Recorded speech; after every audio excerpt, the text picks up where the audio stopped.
আপনাদের কাঁথিতে আরো একবার নিয়ে যাই, যেখানে একেবারে ঘরের ছেলে শুভেন্দু অধিকারী, তার এই বিপুল জয় শুধু নয়, আজকে পশ্চিমবঙ্গের নবম মুখ্যমন্ত্রী হিসেবে শপথ নেওয়ার পালা। আর তার বাড়ির বাইরে যে বিজেপির পার্টি অফিস রয়েছে, সেখানে কিন্তু তার পরিচিত, তার শুভানুধ্যায়ী তারা ভিড় জমিয়েছেন। বিটন চক্রবর্তী আমাদের সঙ্গে সরাসরি রয়েছেন। বিটন, কিসের অপেক্ষায় রয়েছেন প্রতিবেশীরা? একেবারে সরাসরি ঘরের ছেলে শপথ গ্রহণ অনুষ্ঠান দেখবেন? দেখো, আজকে ঘরের ছেলে শপথ গ্রহণ অনুষ্ঠান এবং সেই অনুষ্ঠানকে কেন্দ্র করে কিন্তু কার্যত উচ্ছ্বাসে ফেটে পড়ছেন কাঁথি এলাকার বাসিন্দারা। এবং আমি এই মুহূর্তে যে বাড়িটাতে দাঁড়িয়ে রয়েছি, সেই বাড়িতেই কিন্তু শুভেন্দু অধিকারী জন্মগ্রহণ করেছিলেন। না, এটা কিন্তু শান্তিকুঞ্জ নয়, শান্তিকুঞ্জ থেকে কিছুটা দূরেই চিত্তরঞ্জন মহাপাত্রের এই বাড়ি। শিশির অধিকারী এগরার তার যেটা আদি বাসস্থান ছেড়ে কিন্তু এই বাড়িতে এসেই তিনি ভাড়াতে থাকতেন এবং বেশ কয়েক বছর ধরে কিন্তু তিনি এই বাড়িতে থাকতেন। এবং ক্যামেরা পার্সন অতনু যে ছবিটা দেখাচ্ছে, এই যে ফার্স্ট ফ্লোরের যে 3টে রুম, সেই 3টে রুম নিয়েই কিন্তু শিশির অধিকারীরা থাকতেন এবং এখানেই কিন্তু শুভেন্দু অধিকারী তিনি কিন্তু জন্মগ্রহণ করেন। পরবর্তীকালে কিছুটা দূরে যে শান্তিকুঞ্জ রয়েছে সেখানে বাড়ি তৈরি করেন। এবং আমাদের সঙ্গে রয়েছেন এই বাড়ির একজন সদস্য, তার সঙ্গে একটুখানি কথা বলে নেওয়ার চেষ্টা করব। যে শিশির বাবু এখানে যখন আসেন, শুভেন্দু অধিকারী মানে বুবাই, সে এখানেই কি জন্মগ্রহণ করেছেন? কি স্মৃতি রয়েছে? এখানেই জন্মগ্রহণ করেছে।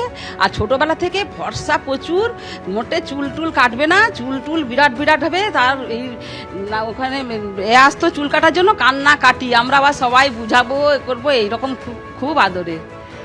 শুভেন্দু অধিকারীর সঙ্গে ছোটবেলার কোনো স্মৃতি আপনার মনে পড়ছে? স্মৃতি তো অনেক কিছুই আছে। এখন সে স্কুল যাওয়ার সময় মোটে স্কুল যেতে চাইবে না, আর তার মা বকবে, তোরা বুঝে নিয়ে যাও। মানে পড়াশোনায় এমনি খুবই ভালো, স্কুল যেতে চাইতো না। পরীক্ষার সময় টমে সব যাবে, দিয়ে একসঙ্গে তাকে লক্ষ্য করতে হতো, কোথায় কি করছে না করছে। সবসময় বলবে দিদি দিদি তোমরা আমাকে, আমার বোনকে, আমরা 4 বোন আর আমরা এই 2 ভাই, সেই আমার প্রচুর ভালোবাসে। আপনার কিছু স্মৃতি মনে পড়ছে শুভেন্দু বাবুর সঙ্গে? শুভেন্দুদা বুবাইদা আমার মানে বেড়ে ওঠা ছোট থেকে, তারপরে একসঙ্গে ছাত্র রাজনীতি করা। কলেজ জীবনে যখন ছাত্র রাজনীতি হাতে খড়ি হয় কাঁথি কলেজে, তখন শুভেন্দুদা ছাত্র নেতা, আমাদের দাদা বুবাইদা, দাদার সঙ্গে একসঙ্গে রাজনীতি করা। 1995-এ যখন দাদা আমাদের এই ওয়ার্ডে প্রথম কাউন্সিলর হয়, দাদার ক্যাম্পেনার ছিলাম আমরা। দাদার সঙ্গে প্রতিদিন এখান থেকে শুনবা আয়, শুভ আয়। তো ওখানে দিব্যেন্দুদা যখন জিএস, আমি তখন কাঁথি কলেজের ম্যাগাজিন সেক্রেটারি। তো আমার তো রাজনীতি থেকে বড়। আপনাদের বাড়ির ছেলে শুভেন্দু অধিকারী, সে আজকে মুখ্যমন্ত্রী, কতটা খুশি, কতটা আনন্দিত, কতটা গর্বিত? আমরা তো খুবই আনন্দিত এবং গর্বিত। আমরা জানতাম বুবাইদা একদিন এরকম এই উঁচু পোস্টেই যাবে, মুখ্যমন্ত্রী হবে। কেননা উনি ছোটোবেলার সময় আমাদের সঙ্গে যখন খেলতেন, তখন ওনার খেলার এটাই ছিল যে উনি লিডার আর ওরা পাইসন, এইভাবেই উনি খেলতেন। আমরা সব বিভিন্ন জায়গা থেকে মেসেজ করবো, কাকে ধরে আনবো, উনি সেটা একটা ডিসিশন দিয়ে ওনাকে শাসন দেবেন।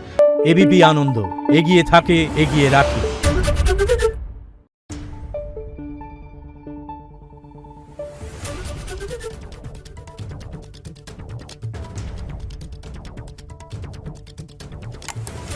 Thank you.